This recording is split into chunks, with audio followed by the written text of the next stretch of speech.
Good morning, everyone, and welcome to the Sons of Sequoia podcast, broadcasting live from Wheat Ridge, Colorado, the home of the champions. Today we have a very special episode. We're talking about some new technology that allows paralyzed people to type with their minds. How are you this morning? I'm doing fine, David. How are you this beautiful Denver morning, nice and sunshiny? I'm doing okay. I got out on a hike yesterday, my first of the season. My legs are sore this morning. Well, that's good. I'm sure as the season progresses, I will become a little bit more resilient, you know? Get him back in shape. I walked a lot yesterday, too. I got about 8 miles in. Nice. Yeah, it was a good day. Good day for walking. It'll be a good day today, too. So we have a short article from Ars Technica describing the work of several scientists from a larger article that they published in Nature. I don't think that we necessarily need to get into the larger article, partly because you have to pay for it. I know that our thing is sort of getting into the weeds of these longer articles, but I think we're just going to take the headline or the condensed version and sort of discuss some of the ramifications. And in the podcast today, we'll point people towards the larger article if they're interested in the actual science behind it and the methodology and everything. Sounds good. Because there's, reading the article, they have little bits and pieces. And there's a lot more depth than what this article is saying. So this is a very good article to introduce the topic. So, I guess, should we jump into the article? Yeah, let's just start with the article. Okay. Neural implant lets paralyzed person type by imagining writing. A paralyzed individual hit 90 characters per minute with 99% accuracy. Oh, I read this wrong both times I read it before today. I was thinking 90 words per minute, which is faster than I can type.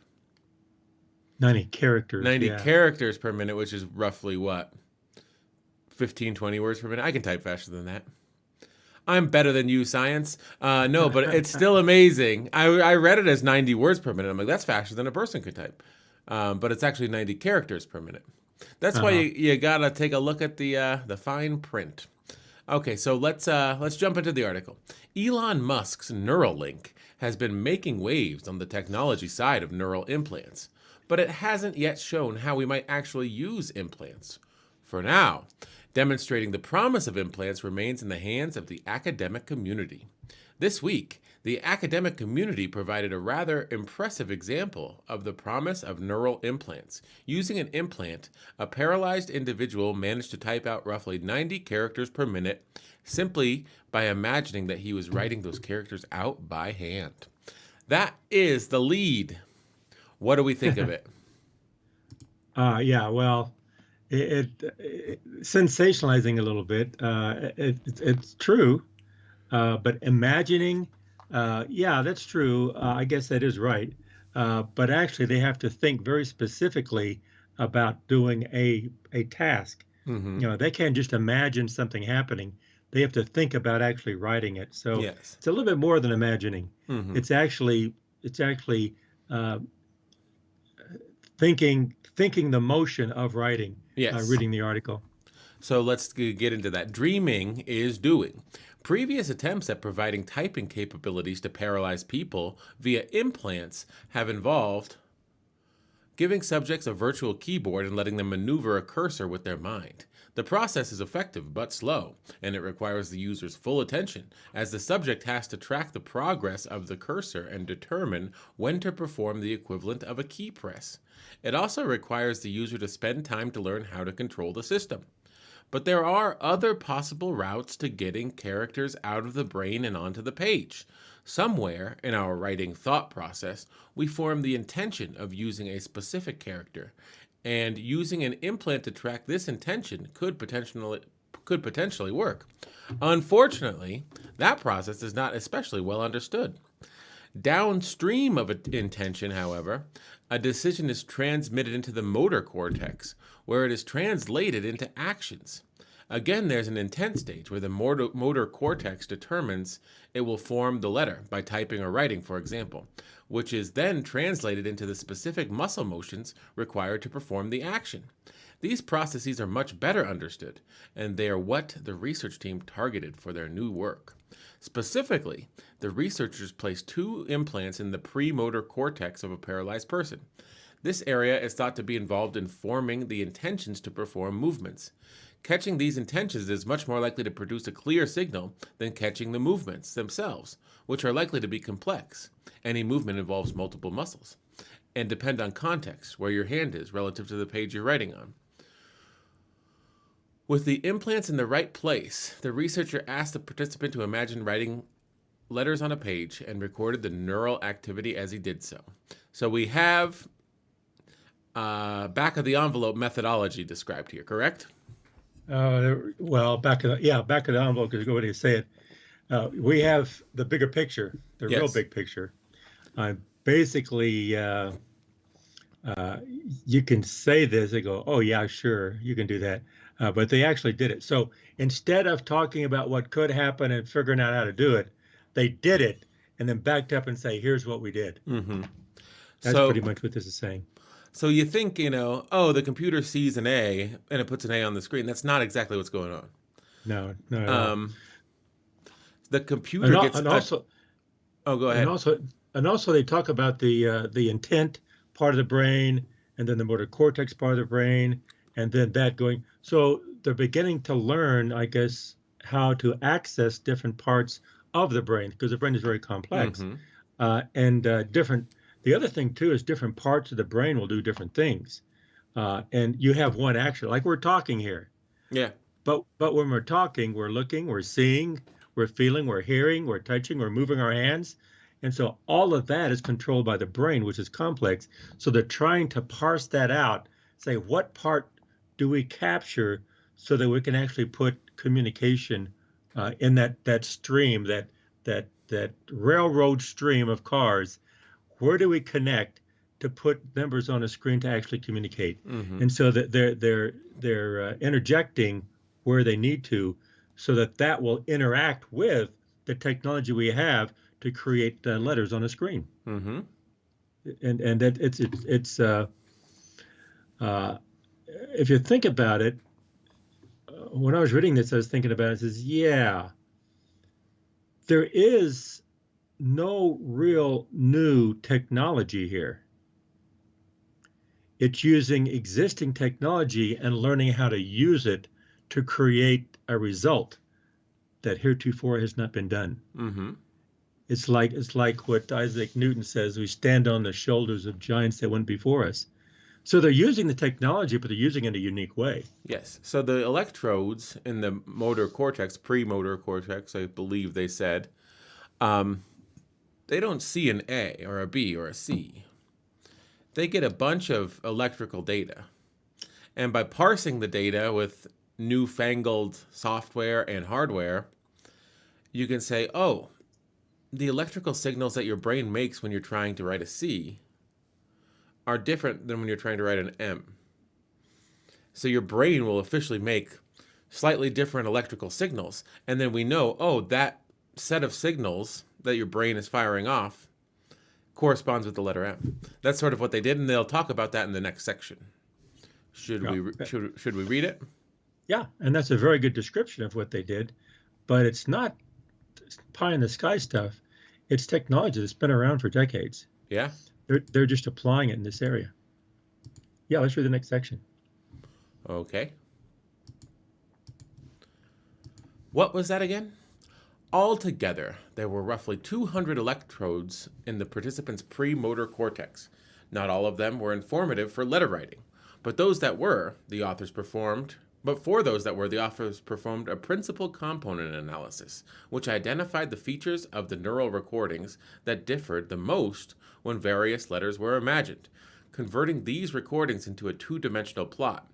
It was obvious that the activity seen when writing a single character always clustered together, and physically similar characters, P and B, for example, or H, N, and R, formed clusters near each other. The researchers asked the participant to do punctuation marks like a comma and a question mark and used a greater than sign to indicate a space and a tilde to indicate a period. Overall, the researchers found they could decipher the appropriate character with an accuracy of a bit over 94%. But the system required a relatively slow analysis after the neural data was recorded. To get things working in real time, the researchers trained a recurrent neural network to estimate the probability of a signal corresponding to each letter. Despite working with a relatively small amount of data, only 242 sentences worth of characters, the system worked remarkably well. The lag between the thought and the character appearing on screen was only about half a second, and the participant was able to produce 90 characters per minute, easily topping the previous record for implant-driven typing, which was about 25 characters per minute. The raw error rate was only about 5%, and applying a system like typing autocorrect could drop the error rate down to 1%. The tests were all done with prepared sentences. Once the system was validated, however, the researchers asked the participant to type out free-form answers to questions. Here, the speed went down a bit, to 75 characters a minute, and errors went up to 2% after autocorrection, but the system still worked. So that's sort of what we were talking about. It creates... You think the electrodes, they're not getting a visual data, they're getting just minute electrical impulses, right? Correct. But the thing of it is, which we don't get too much into the weeds here, but what they're doing is they're giving stimuli and then they're measuring how the brain reacts to that. And those reactions, like they're saying for a P or a B or H or an N or an R, when they have a P and he thinks of a P, they're looking at how the brain reacts to that and how it's different if he visualizes an H. Mm-hmm. And so when he sees those differences, they do classification analysis with principal component analysis to just say, oh, well, here is what is specific to this input of a P. So you have an input, and then you measure how it connects with the P. Mm-hmm. And they say, okay, well, the principal component analysis is a statistical technique that's been around for a long time. They just identify which of those impulses will cluster around that P and which clusters around the N or the R, that kind of thing. And then they say, now that we know that, then they go to the neural networks and say, we'll have a recurrent neural network so that when you have this input, we'll go right to this weighted analysis to come to the weighted output to say that's what the P is. And then that will drive the machine. Mm-hmm. It's fascinating. It's they're taking the statistical technology, the artificial technology, the neural technology, and putting it all together and making this happen. And that's, to me, when I see this, I say, there's a lot of smart people in the world, and we need each other. This is not just one thing. This is two or three things working together. Yes. And I guess this is what I like when we talk about technology. I think of 1955. Computers were the size of an entire giant room, and they performed calculations. Today, the computer that sits in your pocket is millions of times more powerful than those giant computers. If this is what we're doing today, if this is sort of a brain-to-computer interface today, what will a brain-to-computer interface look like in 100 years? That's right. Will there be video games where you strap on some electrodes and before you know it, the graphics are playing out in your own mind? And you can control the characters with your thoughts. I think that we're heading in that direction, 100%. Me too. Again, along those lines, in parallel with that, David, you're absolutely right. Technology is going to create whole different experiences, but so things will change, but people don't change. Mm-hmm. They'll still want their games. Yeah. And all different kind of games. So some things change and some things don't change. And this is great use. It's allowing paralyzed people to type. Now, could you allow people... just think about just advancing this forward. If someone's mute for some reason, I guess they never would really have mastered the movements, the muscular movements of speech, right? So you'd have to come at From it from a different right, perspective. You'd have to come at it from a different angle. right.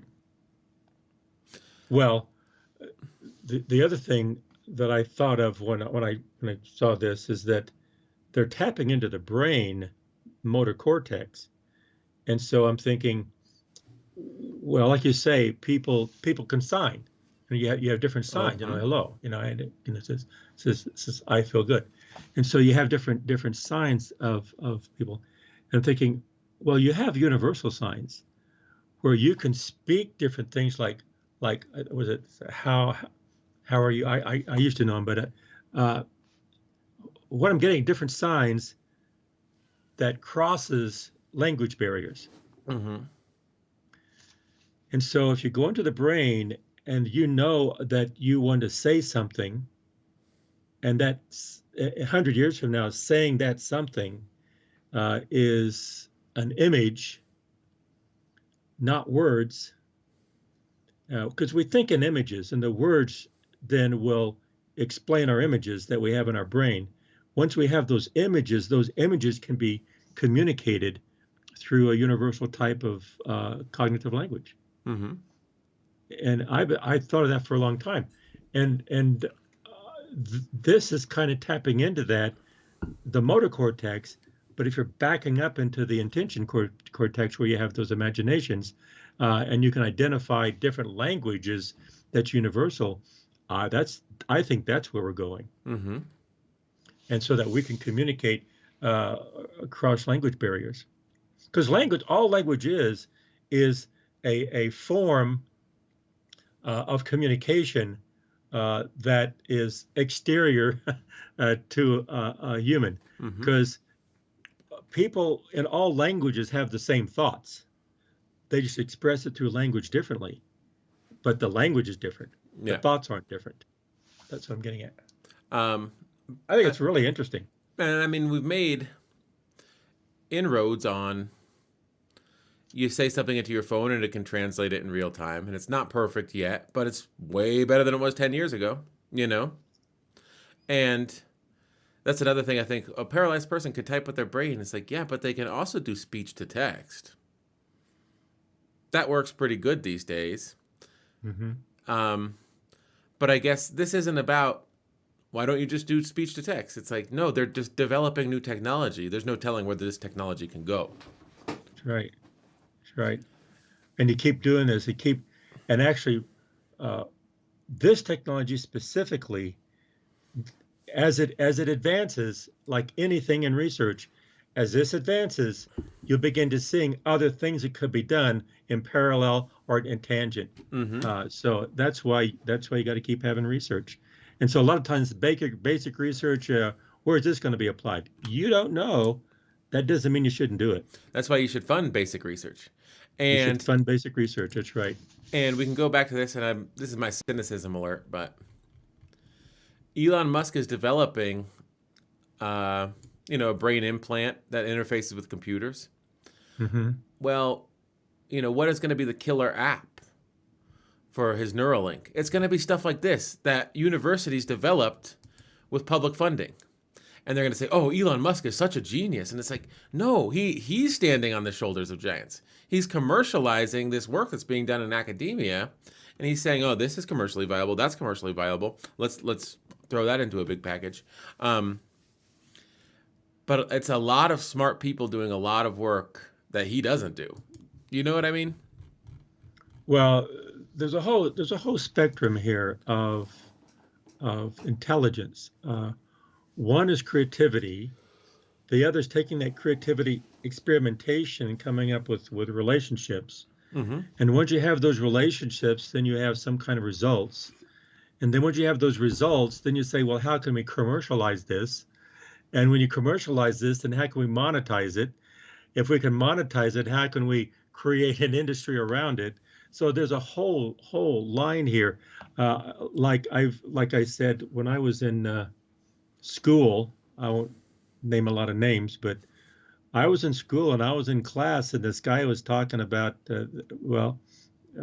my professor, which was a great professor, had a great education. I'm really, really thankful and appreciative of my education. He was going through gravity and magnetics, and he was talking about Maxwell's equations and everything. And right in the middle of the proofs, and he was showing us, he stopped, and we go, "What's wrong? Is this guy having a seizure or something?" He stopped. He turned around. And he says, "You might think the smart people are the ones who derive all this mathematics." He said, "But the smart people are the ones who take this and make money with it." Mm-hmm. And I thought, "Oh, okay. Well, they're wait a minute.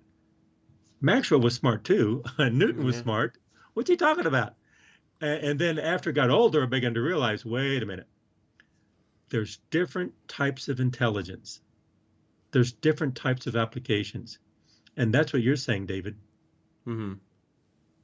You have the researchers, you have the academicians, you have the business people. Who's smarter? They're all smart. We need each other. Everybody needs everybody. So don't discount anyone what people are doing. Don't believe everything they do, everything they say, but we need everyone. We need Mm-hmm. everyone. Maybe that was a long story that probably I'm going on a tangent again, but I think what you said, I agree, and I think you're right on target. Yeah. Well, there's no telling what Neuralink will end up being. It may end up being a flop. It may end up being like Google Glass. Do you remember that? No. It was like glasses that you wore, and they had a little camera, Oh and they were yeah, connected to Google at all times, and people yeah. thought they were creepy, and they just went the way of the dodo. I don't think that we're done with that, though. I don't think we're done with augmented reality glasses that have a display in them. You can pull up information via voice.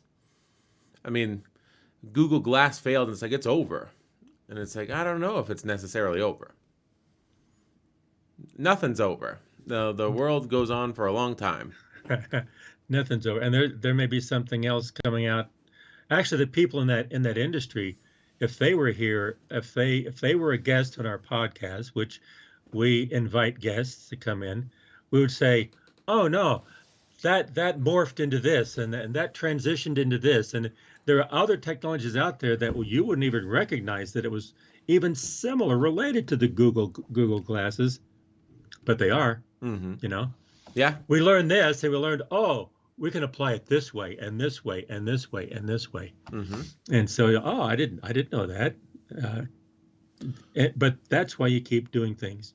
Well, I think also, you know, you hear stuff. I remember 5 years ago they're saying VR. VR is the next thing. VR is the next thing.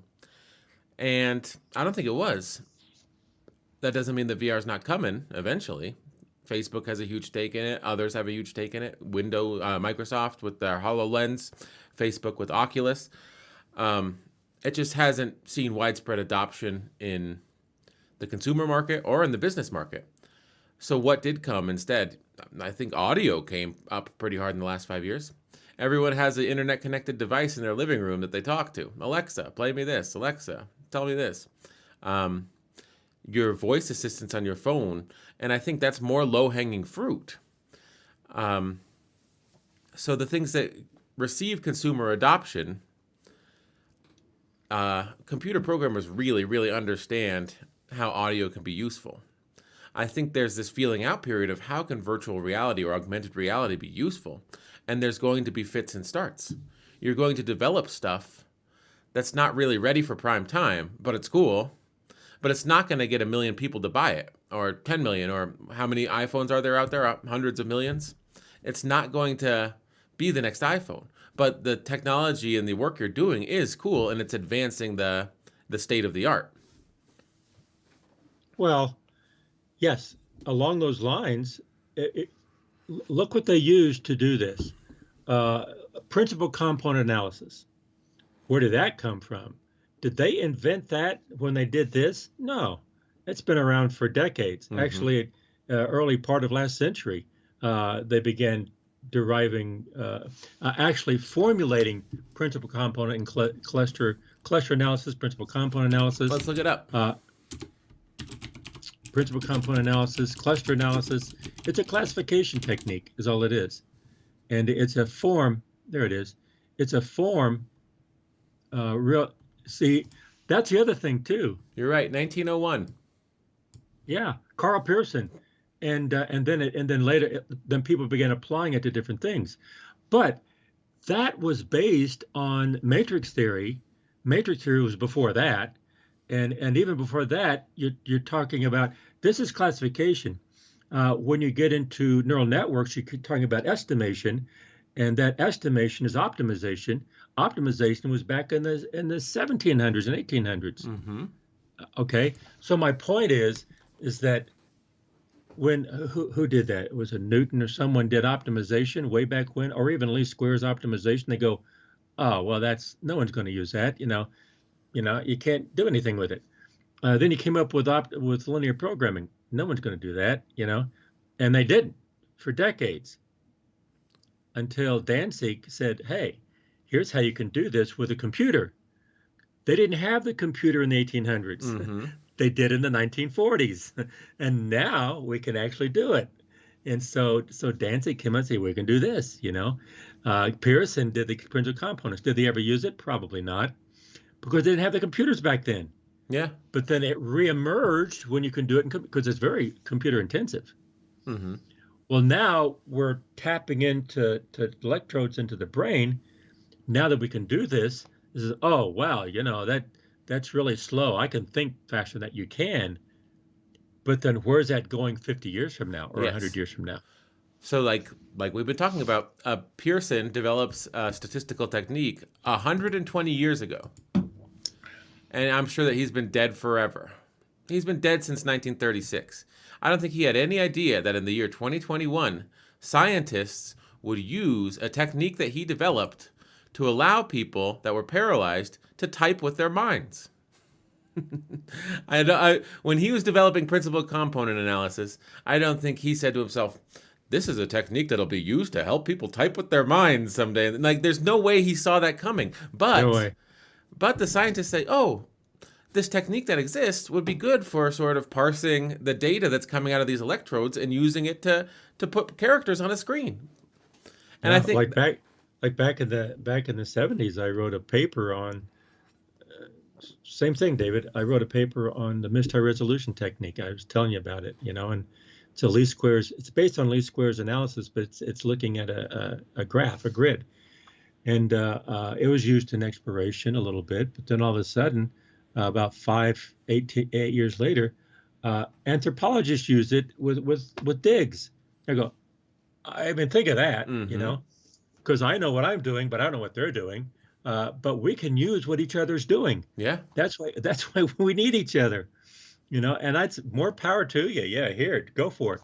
And they were using my technique over there, doing archaeological digs.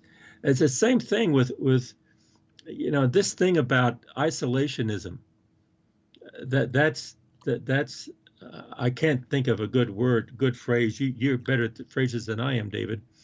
Is that isolationism is the key to undermining creativity and success.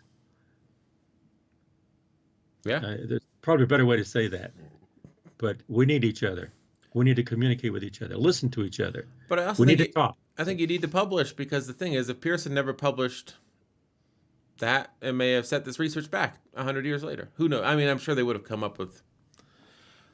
But the fact that it existed in 1901 and it took 120 years for it to be used for this specific reason, like if it hadn't existed until 1941, it might take 20 more years for this technology to exist. You know what I mean? I'm sure Carl Pearson knew all that before 1901. That's just when he published it. Yeah. Like I'm sitting on a paper now. I should have published, and you need to. Sons of Sequoia. When we end every time, David, we say keep on talking and listen more than you talk. Right? Mm-hmm. That's what we say. But talking, there's different ways of talking. You can talk with your mouth. You can talk with your mind. You can talk with writing. You can talk with research. You can talk with writing a novel, writing a story, whatever you can talk with painting a picture or making a song. All that's communication. All that is extremely valuable today, and we need to embrace and encourage all forms of communication, all forms of talking, like the Talking Leaf media. Mm-hmm. Talking Leaf is not just words; it's expressions, it's communications, and you need more of it. Anyway, I'm getting off. I'm getting off topic, I Well, guess. well, the talking leaves were the characters. Yeah. So it's saying, yeah, Well, you take your speech and you make them into characters, and they're like little leaves. You can send them across the world. that's right. So It, talking leaves were the characters in the Cherokee syllabary for people that don't know what we're talking about. Um, yeah. Yeah. Thanks for clarifying. And Sequoia, the famous Cherokee scholar, developed the Cherokee syllabary, and he called the characters the talking leaves because it would allow you to sort of talk to someone over great distances. He thought it was incredible technology. And the thing is, if you're from a society that doesn't have a written language and you see that it's a thing, it's like, oh my God, this is amazing. You know, you think about, and when you think about that, that was what, 1830? 1820. Well, he devised it in the 18 teens, Okay. 1815, 1812, and he released it in the 1820s and 1821. 1821, and he introduced it. There he is. He introduced it, and there's a syllabary over there. Sequoia. See underneath his name. Uh-huh. Those are some of his. Because David Sequoia was uneducated. He couldn't read and write. He just saw what was happening. He understood what was happening. And he said, we need one of those for our tribe. And you called him a scholar, and he is a scholar, but he's a scholar of his own right. And Mm-hmm. he devised a whole syllabary. There's where he's from, Tuskegee. The whole syllabary, and he devised one for his whole language. Mm-hmm. Sit down and just create symbols for everything you say in your culture. Think about that. Yeah. And he stuck with it. It took him years to do it. And finally, when he finally did it, he realized it's going to work. But then he had to beta test site it, right? Alpha test site it. So what did he do? He had to find someone to teach it to see if they could learn it. And who did he pick? He picked his daughter. Through his daughter, he introduced this language to the nation. And the nation learned from his daughter. He and his daughter introduced this to the nation. It's fascinating. But it looks like I'm just reading his Wikipedia. The Cherokee Phoenix was already publishing by the late 20s. So in less than 10 years, not only did he develop the written language, there was a newspaper. And so it's one of the few tribes, Cherokee tribe, our tribe, where the history, there is a paper of record for everything that happens from the 1820s through the Trail of Tears all to today. They still publish the Cherokee Phoenix. And I think that's remarkable. And a lot of tribes, the injustices that were done to them, the brutality, the ethnic cleansing that went on here in this nation, it just sort of got swept under the rug because they didn't have a syllabary. They didn't have a newspaper. So I think that, communication is power. And I mean, we're a little off topic from typing with your brain, but we're the sons We're of talking. Sequoia. We're allowed to talk about Sequoia. We're talking about communications. We're talking about communicating with people. These paralyzed people could communicate. Mm-hmm. So what are you tapping into? You're tapping into human potential. Yes. Is what you're doing. And when you communicate, whether it's with neural networks, or whether it's with these electrodes in the brains or a talking leaf, you're connecting with the creativity and the value and the enormous reservoir of human potential. Mm-hmm. There's nothing wrong with it. As a matter of fact, the book I read about this when I was learning about it, they says when he introduced it to the tribe, to the Cherokee tribe, Mm-hmm. they go, oh, and he explained the value of it within a month.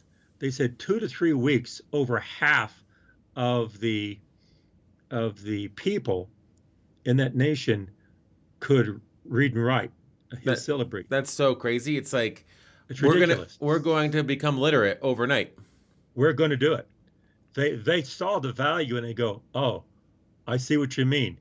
We're going to do it. And he did it through his daughter because he saw the value in his daughter. I mean, it would have been his son, but he didn't have a son. He just had a daughter. Hmm. But the point, what I'm getting at, is that don't discount any knowledge, no matter where it comes from. Yeah. That's what I'm getting at. Should we finish our article?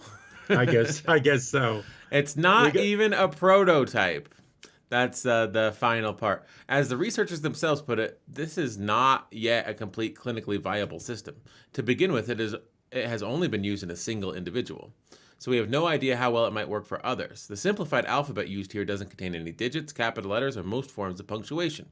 And the behavior of the implants changes over time, perhaps because of minor shifts relative to the neurons they read or buildup of scar tissue, so the system had to be recalibrated regularly, at least once per week, to maintain a tolerable error rate. That said, the system shows a very significant speed boost compared to previous implant-driven systems, and the accuracy is quite good. The system has the potential to be similar to touch typing, in that a user doesn't actually have to visually focus on letter production, allowing more normal interactions with the user's surroundings.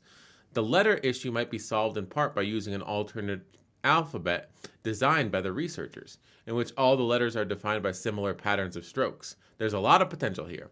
The right. experiments also provide a reminder of the potential of these implants more generally, and why companies might start finding the technology worth commercializing.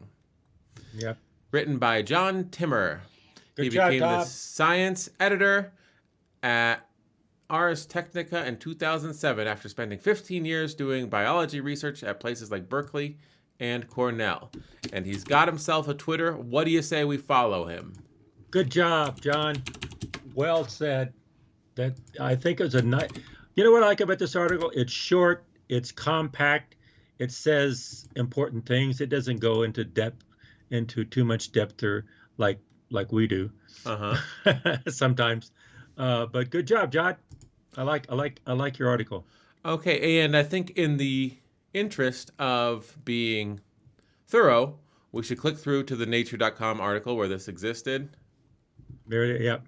and look at these articles. The people that did the research: Francis Willett, Donald T. Avancino, Lee R. Hochberg, Jamie Henderson, and Krishna V. Shenoy. Good job to those people too. Yes. Kudos. Congratulations. Good job, guys. And Don't stop. for Keep the going. for the scholarly article, shall I read the abstract real quick? Sure. Abstract of the scholarly article. The scholarly article appeared in the journal Nature, and it had the title High Performance Brain Detects Communication via Handwriting. Abstract: brain-computer interfaces, BCIs, can restore communication to people who have lost the ability to move or speak. So far, a major focus of BCI research has been on restoring gross motor skills, such as reaching and grasping, or point-and-click typing with the computer cursor. However, rapid sequences of highly dexterous behavior, such as handwriting or touch typing, might enable faster rates of communication. Here we developed an intracortical BCI that decodes attempted handwriting movements from neural activity in the motor cortex and translates it to text in real time using a recurrent neural network decoding approach. This BCI, our study participant whose hand was paralyzed from a spinal cord injury, achieved typing speeds of 90 characters per minute with 94.1% raw accuracy online and greater than 99% accuracy offline with a general purpose autocorrect.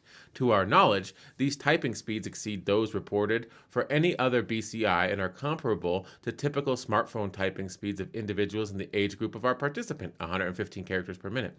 Finally, theoretical considerations explain why temporally complex movements such as handwriting may be fundamentally easier to decode than point-to-point movements. Our results open a new approach for BCIs and demonstrate the feasibility of accurately decoding rapid, dexterous movements years after paralysis.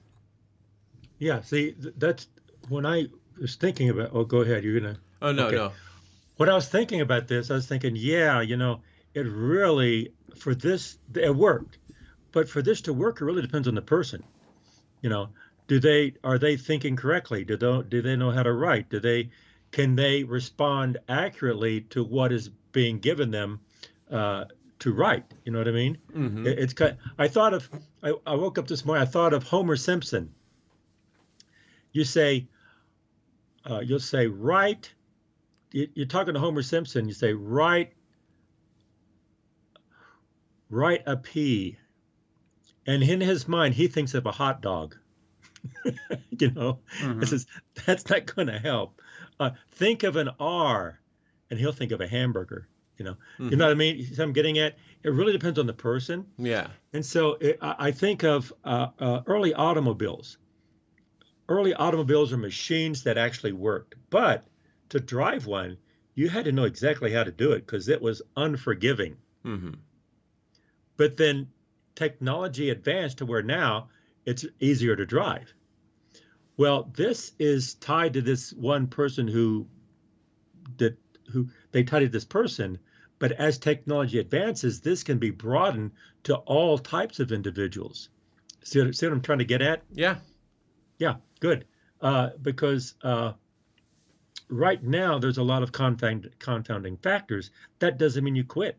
You keep going and just keep getting better and better and better at it. And as I said before, as you get better at it, you're going to have tangents of other things that could be done. Um, Anyway, this is a great research. so we're not going to buy it, but the article is available, the whole scholarly article from $8.99, or you can subscribe to Nature for a year for $200. But I thought this was very interesting and really, really cool. All the neural data needed to reproduce the findings in this study are publicly available at this URL. Wow.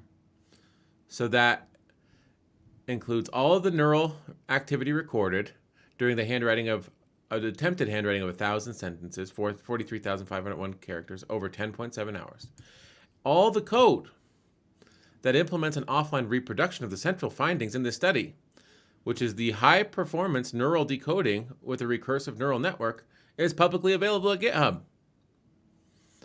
That's the awesome thing about scholarship, Wow. Yeah, it is is. is that it's not locked away. It's, do you want to know what the data was? Here it is. Do you want to know what code we did to make this work? How we built the recursive neural network? Click on this and you'll see it written in Python, I'd assume, or some sort of programming language. Or C or something. Yeah, Well, no, they probably have a specific code to write. I forget the names of them. That's awesome it's Python. in Python. Yeah, look. .py. .py. I was right. This is the repository of their software. Very cool. See, that you're right, David. That's there's all kind of files in there. I know, See, but that's I mean, these are README files. uh-huh. The commit files are Python files. Right, exactly. So there you go. They just use Python. I mean, 100 years ago, it would have been Fortran. Yeah, You know, punch tw cards. tw 100 years ago. huh? 100 years Punch ago, cards. punch cards. Not 100. No, You well, said 100 years ago it would be Fortran. It's like, I don't know, maybe no. 50. 50 years ago. 50 years And ago if before Fortran. in the 60s, yeah, about 50 years ago, before Fortran. 20 years ago, it would have been C. Now it's Python. Mm-hmm. The point is, it's a language, and so that's awesome that they yeah, here it is. Here it is. That's why you need uh, the research. Wow. Anyway, But I think it's because awesome that it's just like, oh, it's available. yeah, You know? because we're changing people's lives, and we're going down this road, and it's just going to keep getting better and better. Oh, look at this. Oh, wait. Oh, bummer. They have a better than it's our thumbnail, but it's even more intense. Wow, that's cool. Oh, here's the README. Is this the? Oh no, it's like the. It's the introduction. Yeah. Well, this has been a fascinating conversation, don't you think? Oh yeah, I love this stuff. Yeah, I was talking to a neighbor, and he's a physicist, and he was telling me what he was studying now, and I go, that's really interesting, and we were talking about it, and I said, a physicist really needs to be an artist, And he goes, "You're absolutely right. It's not about the numbers. It's not about the paint. It's not about the sound of music. It's about what it creates." Mm-hmm. And that's the value added of humans. You can create beauty with almost anything, with sticks, and we got to keep doing it. And you know how we do it? By keep Huh. talking. I'm playing the music, so you can say your line. We got to keep talking, David. Uh-huh. Communication is talking. Keep talking, but listen more than you talk, and try to learn what that other person is saying. We'll see you guys in the next episode. We'll see you later. Thanks a lot. Thanks, David.